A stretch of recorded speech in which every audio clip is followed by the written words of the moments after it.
Tenga usted un cordial saludo, licenciado. Hoy vamos a hablar de la arteria carotidia. Empezamos con el caso clínico. El caso clínico. Un paciente del sexo masculino de 24 años de edad, desempleado, fue atendido en dos ocasiones en el servicio de urgencias en el Hospital General, debido a sangrado escaso por un orificio en la parte inferior y lateral del cuello derecho, donde se localizó una masa pulsátil de 3 por 5 centímetros. El paciente aceptó ser adicto a diversas drogas y usar la vía endovenosa en múltiples ocasiones, pero cuando la función venosa era difícil, procedió a afectar punciones en las venas o arterias del cuello. En la tercera visita del servicio de urgencias, refirió sangrado abundante por el orificio de la masa pulsátil. Se señaló que el color de la sangre era rojo brillante, como está en la figura 1. Se encontraba estuporoso con pulso de 140 por minuto, TA de 88 por 70, temperatura de 36 grados y 22 respiraciones por minuto. El sangrado era profuso y pulsátil, por un orificio de 1 centímetro cuadrado, parcialmente cubierto con un coágulo. El latido carotidio izquierdo se encontró normal. No había soplos cardíacos ni cambios en la auscultación torácica. Por no contar con equipos para ofrecer tratamiento endovascular, fue llevado de urgencia al quirófano, donde bajo anestesia endotraqueal se procedió a explorar el cuello y la porción proximal del mediastino por una incisión en Y, con una rama hacia el borde anterior del esternocleidomastoideo, otra rama hacia la porción supraclavicular y la rama larga hacia la mitad superior del esternón de la línea media. Después de evacuar los coágulos existentes en una cavidad de unos 10 centímetros cúbicos, se logró visualizar un sangrado activo en la parte más proximal de la carotidia, casi junto a la arteria innominada y la subclavia. Se procedió a la colocación de puntos transfictivos con seda 0,0, logrando cohibir la hemorragia. Se obtuvo un cultivo, se lavó la cavidad con 2 litros de solución salina y se dieron puntos de aproximación en la piel después de dejar un drenaje. Se cubrió la herida con apósitos y el paciente fue enviado a la unidad de terapia intensiva. 6 horas después estaba despierto con parálisis flácida del miembro superior derecho. La radiografía del tórax el segundo día de operado no mostraba evidencia de hemoneumotórax. Bueno, vamos a hablar de la región carotídea. Esta es la parte lateral del cuello, en realidad. Encima de la región supraclavicular, está detrás de la región hioidea y parotidia. Las arterias carotidas externas e internas recorren esta región y el músculo esternocleidomastoideo es su satélite. Vamos a hablar de los límites. Vamos a ver que por delante está el borde anterior del esternocleidomastoideo. ¿Ya? Eso vamos a verlo por delante. Vamos a ver también por atrás otra parte que es el borde posterior del esternocleidomastoideo. ¿Ya? Vamos a ver por arriba, es una línea la cual se une a la apófisis mastoides y el ángulo de la mandíbula. Eso vamos a verlo por acá arriba. Luego por abajo vamos a ver la clavícula, ¿ya? Después también vamos a ver la horquilla external. Después, en su profundidad, vamos a ver que se va a extender hasta la columna vertebral. Después ya vamos a hablar también de sus inserciones de la cutánea del cuello. En la región anterolateral del cuello, por debajo de la piel, encima del esternocleidomastoideo, desde la parte superior del tórax y la parte inferior de la mandíbula, el nervio facial y el plexo cervical. Van a descender el labio inferior y la piel del mentón. Vamos a hablar también que es una mastoides y occipital al cuello. Es un músculo muy potente, oblicuo hacia arriba y hacia atrás. Tiene 4 bases. Es el esternomastoideo, esternooccipital, cleido es occipital y cleidomastoideo. En la cara superficial está cubierta por el cutáneo del cuello y esta va a estar cruzada por una vena yugular externa. La cara profunda va a formar la parte lateral de la región. También vamos a ver que está relacionada con el paquete vasculonervioso del cuello. En su borde ya inferior, vamos a ver que en el borde anterior, perdón, vamos a ver que esta va a delimitar la región infraoides y arriba de la mandíbula es donde se asienta la parótida. Ya en el borde posterior con el borde anterior del trapecio van a limitar la región supraclavicular.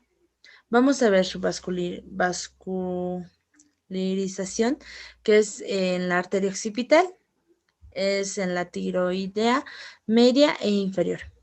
Ya hablando de la inervación, es la motora, rama externa del nervio espinal. Este es parte del sexto par nervioso. Se anastomosa con el segundo nervio del plexo cervical profundo. Ya también es sensitivo. Este va a flexionar la cabeza hacia adelante. Su contractura va a provocar tortícolis. ¿Ya? Entonces, ahora también vamos a hablar del aponeurosis cervical, ¿ya? Que está por acá. Ese es el apeurosis cervical media. Este va desde el ioides, también va a abrazar al homoideo, la clavícula, y se va a juntar en el lado medio, con la del lado opuesto, ¿ya? Luego también vamos a ver que por acá, existe un tejido celuloso, adiposo, que contiene los ganglios de la vena yugular interna, ¿ya? También vamos a ver dentro de esto el paquete vasculonervioso. Este está formado por la arteria carótida primitiva, ¿ya? Este va a estar a nivel del borde superior del cartílago tiroides, el cual se divide en carótida interna y carótida externa, ¿ya? Luego vamos a ver la vena yugular interna. También vamos a ver el nervio neumogástrico, el nervio hipogloso que se va metiendo en la región supraeoidea, ¿ya? También vamos a ver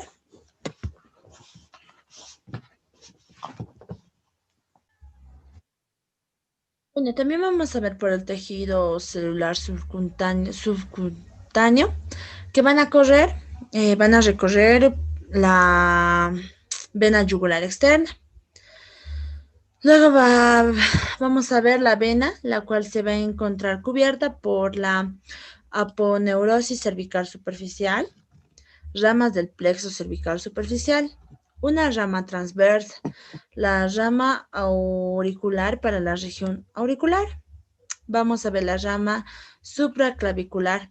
Este es el ramo external clavicular y también vamos a ver la supraacromial y la rama occipital. ¿Ya? Por la piel también vamos a ver un pedínculo adiposo, fascia superficial y tejido superficial subcutáneo. Bueno, ahora hablando de las arterias carótidas, vamos a hablar de la arteria carótida común izquierda. Vamos a ver que nace en el tórax de la porción horizontal del arco de la aorta. Va a presentar, antes de penetrar en el cuello, un corto trayecto intratorácico. Por consiguiente, la arteria carótida común izquierda es más larga que la derecha. Toda la longitud de su segmento es intratorácica, siendo su tamaño casi igual al del tronco branquioencefálico. Es decir, unos 3 centímetros. La arteria carótida común izquierda se desprende del arco de la aorta a la izquierda y posteriormente al tronco branquioencefálico. Hablando de las terminaciones, las arterias carótidas comunes se van a dividir en interna y en externa. Esta bifurcación se produce normalmente de 1 centímetro, superiormente al borde del cartílago tiroides. Puede tener lugar hasta 4 centímetros de superior o inferiormente de este punto, a la altura de la cuarta vértebra cervical. En las relaciones en el tórax, la arteria carótida común izquierda asciende posteriormente al cuerpo del esternón y a la vena braquioencefálica izquierda. Anteriormente a la arteria subclavia y al conducto torácico, lateralmente a la tráquea y medialmente al nervio vago y a la pleura y al pulmón izquierdo.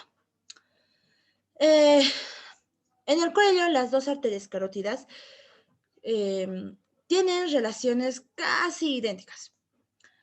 Anteriormente están recubiertas por la glándula tiroides, el músculo omoideo y la lámina pretraqueal de la fascia cervical, el músculo esternocleidomastoideo y la lámina superficial de la fascia vertical. Posteriormente se relacionan con la fascia y los músculos prevertebrados medialmente a los tubos anteriores y de las apófisis transversas. Están cruzados por la arteria tiroides inferior, por lo general un poco inferiormente al tubérculo de la apófisis transversa de la sexta vértebra cervical.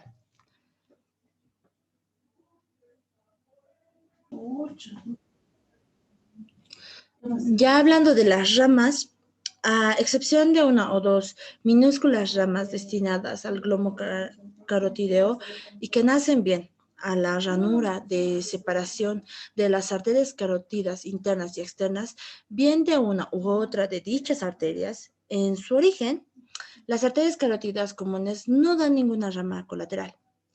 Ahora, hablando ya de la arteria carótida izquierda, podemos decir que la arteria carótida externa se extiende desde la bifurcación de la arteria carótida común hasta 4 o 5 centímetros superiormente al ángulo de la mandíbula, donde se divide en sus ramas terminales, la arteria temporal superficial y la arteria maxilar. La dirección desde su origen que al principio es anterior y medial a la arteria carótida interna, asciende verticalmente a lo largo de 1 o 2 centímetros. Seguidamente sigue ascendiendo un poco lateralmente y cruza la cara anterior de la arteria carótida interna. Por último, se endereza y asciende hasta su terminación, bien verticalmente o bien describiendo una ligera curva de concavidad lateral y posterior. En este trayecto, la arteria se sitúa primero en el cuello y después en la cabeza.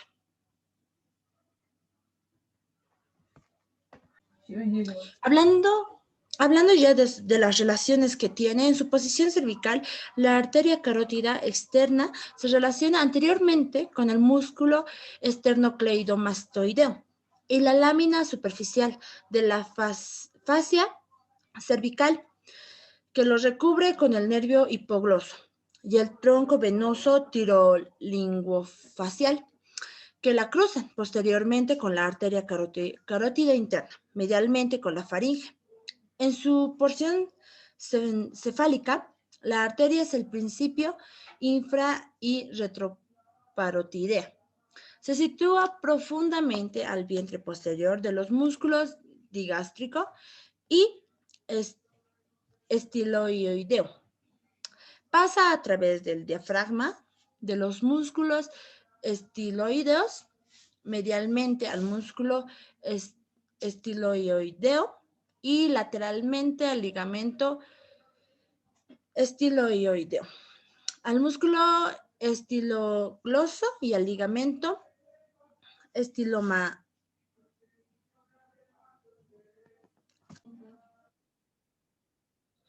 estilomandibular y penetra en la parótida.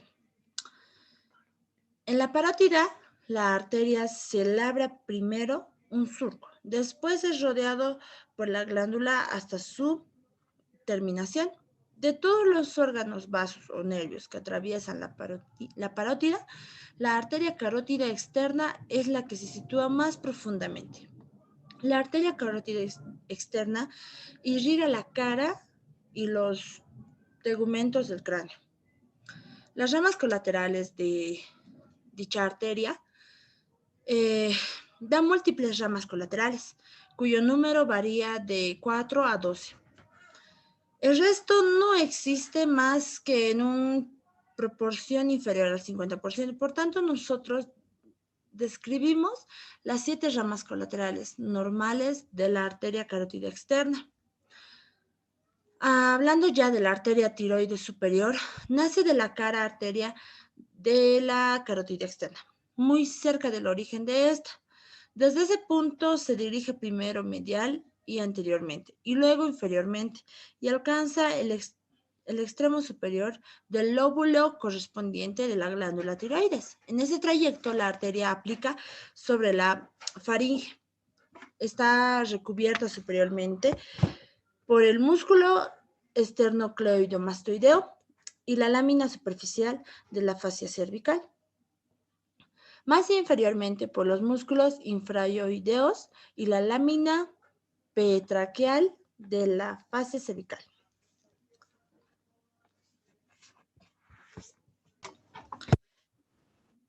Bueno, ya hablando de la arteria común interna, podemos decir que se extiende desde la bifurcación de la arteria carótida común hasta el cráneo, donde termina al lado del nervio óptico.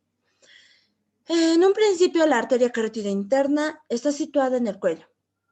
Atraviesa inmediatamente de inferior a superior el espacio laterofaringeo y después el conducto carotídeo y el seno cavernoso para desembocar finalmente en la cavidad craneal. La dirección después de un trayecto vertical de 1 centímetro a 2, la arteria carótida interna se dirige superior y medialmente. A continuación, alcanza el espacio laterofaringeo y se dirige primero verticalmente hasta el nivel de la masa lateral del atlas y luego oblicuamente en sentido superior y posterior. Finalmente, en las proximidades del conducto carotideo, asciende verticalmente la arteria, recorre el conducto carotideo y el seno cavernoso, siguiendo sus sinuosidades. De este modo describe que en el seno cavernoso una primera curva que conduce a la arteria anteriormente, luego una segunda curva que la endereza. Finalmente, como demuestra la arteriografía, describe después. Hablando de las relaciones que tiene, desde su origen hasta la base del cráneo, la arteria carótida interna se sitúa en un principio lateral y posteriormente a la arteria carótida externa, que la cruza enseguida, pasando anteriormente a ella. Se relaciona medialmente con la faringe y posteriormente con las apófisis transversas de las vértebras cervicales. En el cuello y en el espacio laterofaringeo adquiere estrechas relaciones con la vena yugular interna, el tronco simpático y los 4 últimos pares de nervios craneales. Estas relaciones se dan en un plexo simpático. La arteria está casi directamente en contacto con la pared ósea. Por esta razón, la pared de la arteria carótida interna, que en el cuello es músculo elástica, pierde aquí la mayor parte de sus elementos elásticos. En el seno cavernoso, la arteria está en contacto con la pared lateral del seno posteriormente y con su pared medial anteriormente. Está unida al extremo posterior del surco cavernoso mediante fascículos fibrosos que constituyen el ligamento carotiideo. Al llegar al extremo anterior del seno cavernoso, la arteria carótida interna se dirige superior y posteriormente. Atraviesa la dura madre y la aracnoides medialmente a la apófisis clinoides anterior y da lugar a su única rama colateral importante, la arteria oftálmica. Seguidamente cruza la cara lateral del nervio óptico y se divide inmediatamente después en 4 ramas terminales, que son las arterias cerebral anterior, comunicante posterior, caroidea anterior y cerebral medial. Le damos muchas gracias, doctor, y a los oyentes por haber visto el trabajo. Esperamos haya sido para su información. Hasta otro momento.